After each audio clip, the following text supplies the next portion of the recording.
Allahu Akbar, Allahu Akbar. Tunapozungumzia kuhusu amani, amani ndiyo jambo la kwanza kabisa kabla ya mambo yote. Na ushahidi wa amani utaupata hata katika mkusanyiko wetu huu ambao leo tumekusanyika hapa. Hakuna mtu aliyembughudhi mwenzie, hakuna mtu aliyemkaripia mwenzie, hakuna vitishio vyovyote ambavyo tulitishika navyo kwamba labda kuwepo kwetu hapa kunaweza kutokea jambo la kuhatarisha amani ya mtu mmoja au mwingine. Kwa hii ni ishara tosha kwamba amani ni kitu muhimu na kinatakiwa kienziwe. Wako watu wengine wanaofikiri kwamba amani ina mbadala wake. Amani haina mbadala wake.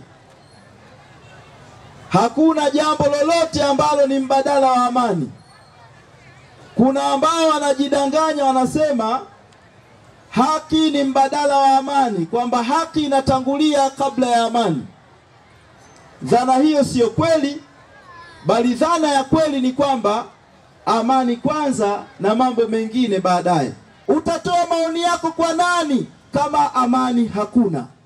Kwa hiyo Uislamu unaeleza kama utatengeneza msonge, yani triangle ya kati ya amani, haki na wajibu, amani itakuwa ya kwanza, ya pili utaweka wajibu, haki ni ya tatu, kwa sababu hakuna haki yoyote ambayo mtu ataipata bila kutekeleza wajibu wake.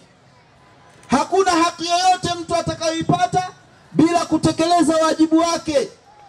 Tujaribu kuangalia ni watu gani watakaotufaa kutuongoza katika kipindi cha miaka mitano. Tutamchagua rais wa Jamhuri ya Muungano wa Tanzania, tutawachagua wabunge, tutawachagua madiwani. Tuangalie viongozi watakaotuongoza kwa haki na tuangalie viongozi watakaotuongoza kwa uadilifu.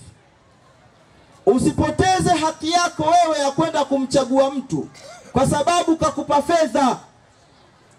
Wako watu watakuijieni na pesa, wako watu watakuijieni na vitu. Hao watu watakaokuijieni na vitu wakati huo watakuwa wao wanakupeni rushwa, na rushwa ni haramu. Arrashu wal murtashu fi nnar. Mtume sallallahu alaihi wasallam anasema arrashu wal murtashu fi nnar, mpokea rushwa na mtoaji rushwa wote wataingizwa motoni. Kwa hiyo tutahadhari sana na watu kama hao. Usije ukaipoteza haki yako wewe ukaenda ukamchagua mtu asiyefaa kwa sababu tu kakupa shilingi 100,000, kakupa shilingi 50,000, kakupa shilingi 20,000. Utakuwa unapoteza haki yako ya msingi. Niwaombe wanakatavi wote kwamba tukumbuke mema yote tuliyoyafanya katika kipindi cha mwezi mtukufu wa Ramadhani. Tulifunga, tulikuwa na amani, tulipendana, tulishirikiana na tulisaidiana.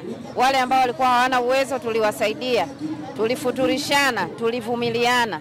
Ninaomba mambo hayo yaendelee hata baada ya mwezi wa Ramadhani, kwa sababu yote hiyo ni misingi katika maisha yetu ya kila siku. Niwatake wanakatavi wote kuhakikisha kwamba kipindi hiki cha sikukuu za Eid el-Fitr tunasherekea kwa amani. Unapotoka nyumbani kwako, hakikisha umeacha nyumba katika mazingira ambayo ni ya usalama, ili kuepuka vitendo ambavyo si vitendo sahihi au vitendo vya uvunjifu wa usalama. Lakini pia tuchunge watoto, tujue wanakwenda kutembelea wapi, wanakutana na nani, ili kuweza kuepuka mambo ambayo yanaweza kusababisha madhara kwa watoto wetu. Lakini kwa ujumla wake, sisi kama kamati ya usalama ya mkoa pamoja na kamati za usalama za wilaya na vyombo vyote vya dola, tumejipanga vizuri kuhakikisha kwamba wananchi wote wanasherekea sikukuu hii ya Eid el-Fitr katika hali ya amani, hali ya usalama, hali ya utulivu na katika hali ya mshikamano wa hali ya juu.